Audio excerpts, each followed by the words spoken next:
Hi everyone, Jan Fursdon here from Fursdon House.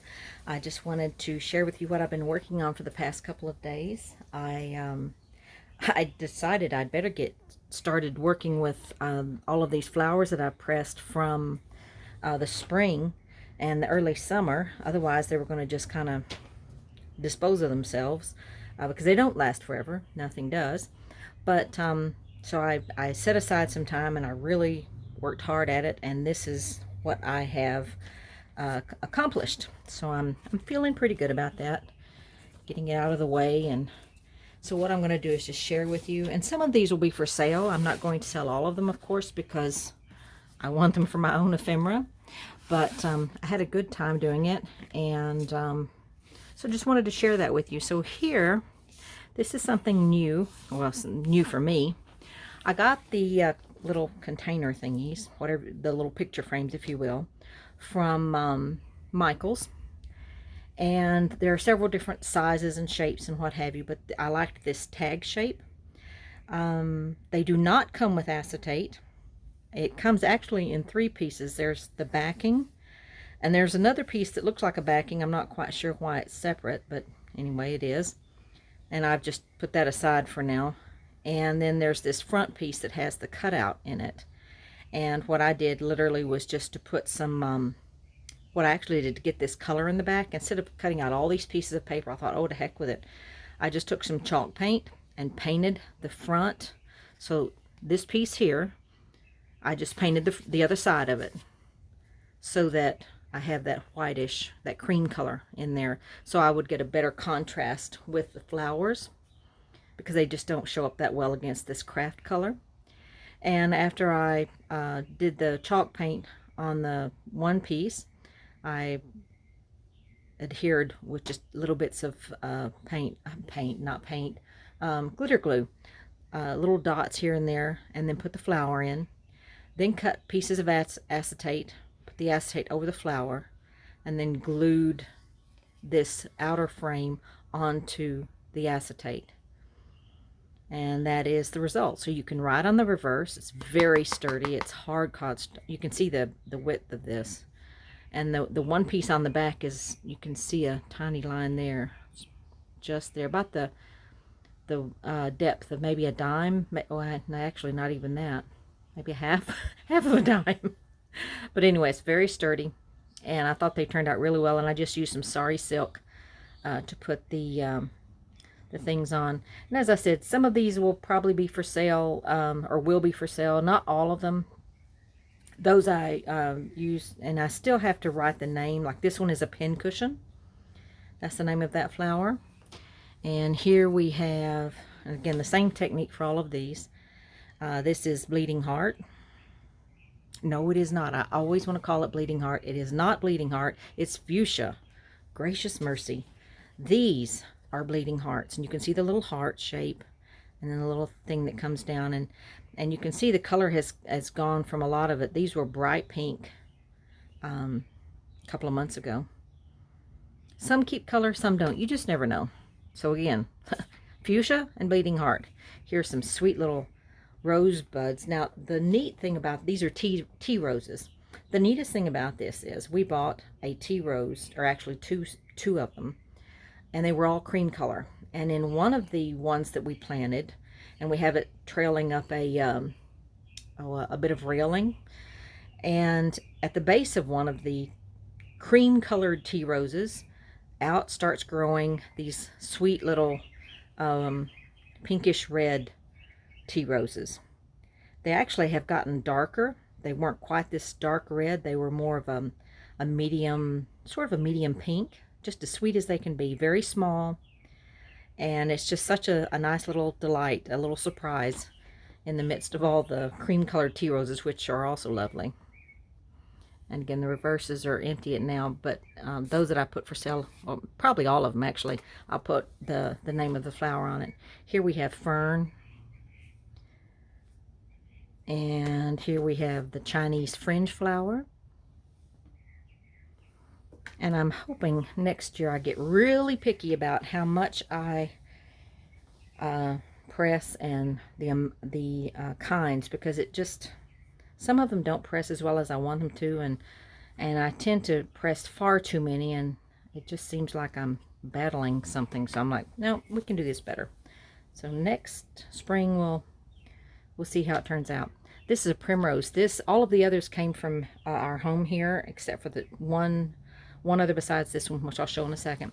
This one is a primrose, and it's from Pelham, Alabama, and they are so sweet. They come out beautiful, just very precious. You'll see several of them in here. But again, that's a primrose. Here's more of the bleeding heart, and that came from here in Madison, Alabama. And this one of the few that I have left, the Texas bluebonnet, and that was when I was visiting my daughter in Texas. This, what was it, March time frame, end of March. So I still have a few left, and I just glued it all together.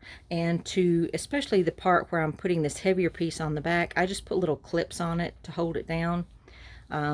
You could also, if you don't have the little clips, you could use like heavy books, putting them all under heavy book. So anyway, let's go on over to our larger ones. I'm just going to go through these kind of quickly. The frames, for the most part, I think one or two may not have come from her, but the frames, for the most part, 90% of these in here, it's from a digital kit by Nikki Adigan. Her channel on YouTube is Musings by Nikki, and I'll put that link below. But she did me a tremendous favor. She had initially put out some smaller ones, small frames, and I practically begged if she would consider making me larger ones that would take up about half a page each. And in her generosity, she's a sweet, sweet lady, she did create larger ones. And those, so the smaller ones and the larger ones are on her Etsy site. And this is what I wanted to do with them, and this is what I did do with them. So these are some more of the elaborate ones. Here we have, now I should know what this flower is, and I do know what it is, but can I remember it now? Of course not. It's just gone. But I love the way you can see the little veins in the flower. Iris, that's what it is, a white iris.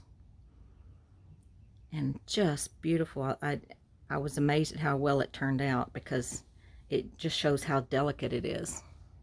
I'm hoping you can see that in the thing, in the camera shot. And again, as I said, I used up all of my, or most of my primroses that we got down in Pelham, Alabama. And I thought they went really well. I liked the idea that I could include some pods. So I'm looking forward to going down there this coming spring and getting more of those. Here's another primrose. And they hold their color, amazingly enough. Not all flowers will hold their color when you press them, as evidenced by the bleeding heart. You can see this one has a little bit more of a purplish tint. It goes darker, but these held their color really well, so I was very pleased with it. This is the leaves off of a Japanese maple, and it's a Japanese split leaf maple. There are this is a dwarf. They don't get very large, and the leaves are all split, and they look like little feathery pieces. There is a Japanese maple that's a regular leaf, and it's like a whole, you know, it's a larger leaf. But this is the split leaf Japanese maple, and this is a red one. They come in, well, at least around here, we get them in red and green, and we have quite a few of both of them. It's one of my husband's favorite plants or shrubs or whatever you want to call it. This is a knockout rose. Those grow really well. Oh, and then you can see the back. I've put very sturdy 30-point craft paper behind. Now that's not the same as a pound, like a 20-pound paper, 24-pound paper. This is the 30-point crafting paper. For some reason it goes off you know, different ones. There's 30-point, 50-point, so on and so forth. But it's nice and sturdy. And what I did around all of them, I put a bit of glue down to get, you know, to keep the flower still while I put the acetate on it. And then I sewed around the edges, the outside edges, and then I sewed at least once around the inside edges. Some of these, let's see which one might have, I don't think I've come across one yet that has more stitching. There was one or two that had 3 lines of stitching all the way around, but this helped keep the my earlier ones I didn't stitch around the inside, and some of the flowers started to move, and I thought, nope, nope, nope, we're not going to have that. So I lost several. I threw them away. But there are some that I actually did 3 go-arounds. More primroses, so beautiful. And what these make really, I can't even speak today, but these make great flip outs. And some of the journals I've been doing, I use either some tape or some cloth or even some cardstock, and put them on the journal, and then they make a flip out. And then of course you can always do it like this. You can put decorative paper on here. You can leave it just like it is and write on the back of it, however you want to do. But they really make interesting flip outs. So I thought that was cool. There we have some more primroses. Again, the reverse. Beautiful frames. I just love these. And the primrose seem to really work well. I like them because they dry really flat. Even the little pods are not terribly thick. A lot of the times pods get so thick you can't really use them. This is some more of the Texas primrose. Texas primrose. Oh boy, this is one of those days. It is not a Texas primrose. It is a Texas bluebonnet. Here's one that you can see I've done it 3 times. So I did along the edges. And then I thought it would look good along this line here, just on the inside. So I stitched that line as well. And then again around here, so you can see some of those are like that. Not all, but some. This is some more of the pincushion flower that we grow here in pots. It has 3 lines of stitching around it. They did really well. And this is coming back from the 2nd year. My husband put them in pots, and they've come back. But I think they might actually grow better if we keep them in the dirt. I don't know. Let me get some of these. These are all the same type. All of the backs are empty. That one I'll add some decorative paper to. But they're all the same type, so I'm not going to spend as much time. Knockout Rose. And here we have a green Japanese maple, split leaf. You can see the difference. And then these are the little seed pods, if you will. They look so sweet. And they're red even though they're in the green tree. And it's the Japanese split leaf maple. And they're just as sweet as they can be. And they preserve well too. So that was a nice little surprise. Here we have salvia. And I tell you, salvia stinks. That's all there is to it. It has a nasty smell to it as far as I'm concerned. But the bees and the bumblebees, oh my gosh. In the spring, when all this is really heavily flowered out, and in early summer, you can hear the drones of bees out on the side of the property where we put them. And it's just wonderful watching them. And they're a deep blue, which has gotten darker to this deep, deep, deep purple. So you can see how, again, they all change. Here we have some more Texas bluebonnet.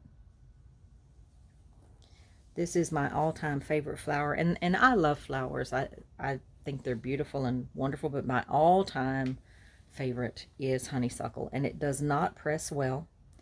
It just doesn't, but I didn't care. I wanted one anyway. And this was from our neighbor who lives 1 street over from us, and he has some growing wild in his yard. And I want to grow some wild in my yard, but you can't cultivate wild. So I'm trying to figure out how to get it into our yard. And that is honeysuckle. This is, I have no idea what this flower is. It's in the, oh, botheration. I can't remember it right now. It's gone. Oh well, we'll put it on the back of it. But it's sweet. It was a white color, and now you can see it's gotten darker. It was actually a white, and now it seems like almost like a cream color.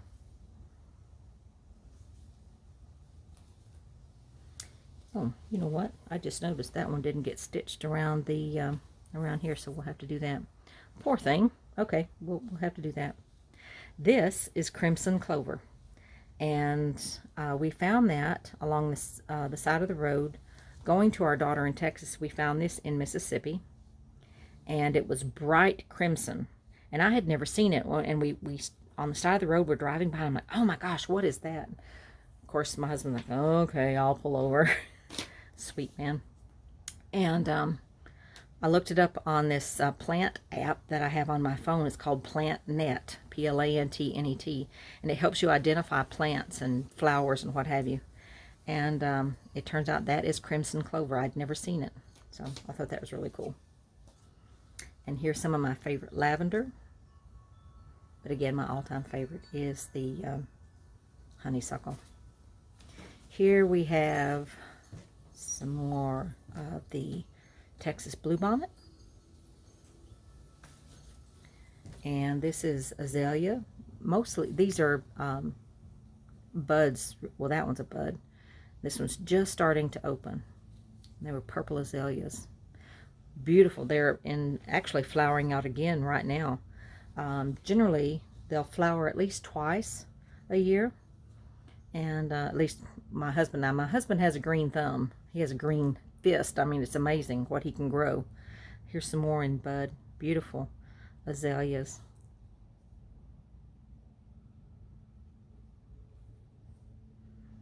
And here's some, I don't know, I call these daisies. These were in a flower arrangement. And I thought, well, I can save a few of them. And here we have more primrose. I love these pods. They're so cool. And azaleas. Crimson clover. These look so cool because you can see they're raised a bit. And they're fuzzy, like what we used to call fuzzy worms. And I don't know what they were or what they're officially called, but we called them fuzzy worms, woolly worms, whatever, as a kid, and roly-polies and heaven knows what else. But they all look kind of like this, but they were all, you know, brown, dark brown. But these are when they're in full bloom, they're just beautiful. And it was masses and masses of them growing along the sides of the road in Mississippi. Crimson clover, so beautiful. And this is just from a tree that I did not identify, and it was over at my neighbor's house, and I still haven't identified it, but it reminded me of little palm trees. Correction, I think I did identify it, I believe, and I'll double check this, but this is, if I'm not mistaken, it came from the mimosa tree. Mimosas do not press well at all. They basically just disappear. And so I've pretty much stopped trying to press them after several attempts that I just wasn't pleased with. But then I love the symmetry of this and how intricate the leaf for it was. And I thought, you know what, I'm going to press this. So it's not entirely a fail. So there. All right, more primroses. Lavender. You can see one of the little seed bits has come off of it. Primrose. This was a lighter pink azalea. And then these were the darker azaleas. There's both of them here.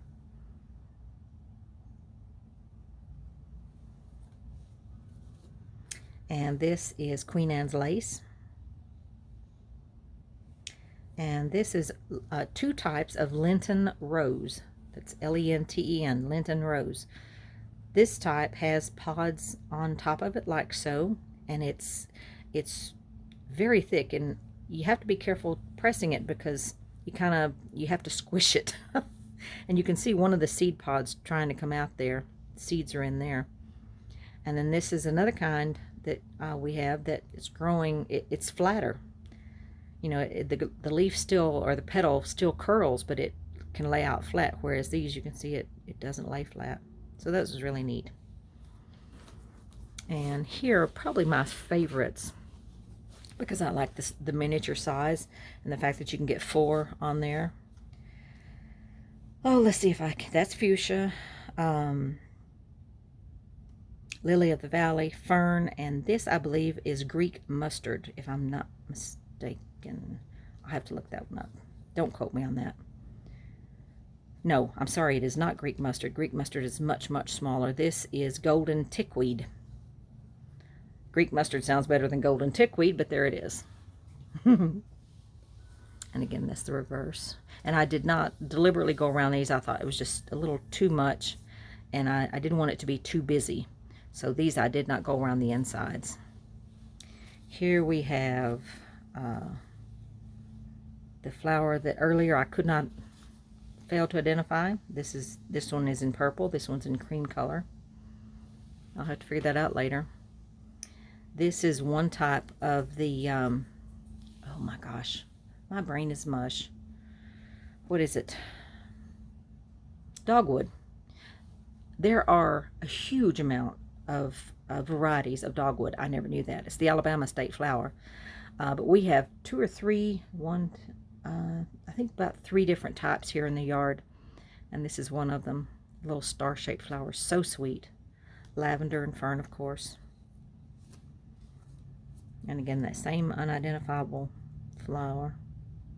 Fuchsia, fern, lily of the valley. Lily of the valley, when it is growing, looks so sweet. It's literally little tiny cream-colored bells, if you will, and that's literally how it grows. Now, this, of course, has obviously been flattened, but they're little bell-shaped flowers, and they just hang down, and it's so precious. When we first moved here, back in 1991, my sweet neighbor took some cuttings of hers and gave them to me, and we still have some growing, and I'm reminded of that ever since. So it's been like, it was 30 years this year. 30 years we've been here. And there we have it, the bleeding heart, fuchsia, golden tickweed, and then the lily of the valley.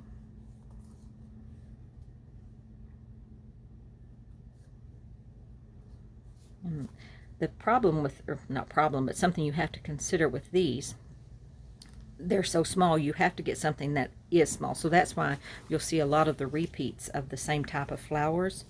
You obviously can't put like a pincushion in this tiny of a thing. Roses, you might get a tiny bud, but generally you won't want to use it something like that. So like here we have, you see how much larger the primrose is. You can't put it in such a tiny enclosed space. So you really have to be careful to look for those smaller flowers that'll work well for that. So now you know what I've been working on for the last couple of days, trying to get all of this together. Again, some will be for sale in my Etsy shop, and I'll put that link below. And a lot of it will be showing up in my journals, and I'm also into making ephemera folders right now. I'm about to make 2 or 3 more. I'm having a lot of fun with that, and it also allows me to share my ample supplies of things with other people, so that's always fun too. I hope you're having a blessed day, a blessed week. It's Monday, and here we are in Madison, Alabama. The weather is gorgeous. There's a lovely breeze, and it's about 75, 76 degrees, so just beautiful. Take care. Hope you're having a blessed week, as I said, and I'll talk to you soon. Bye-bye.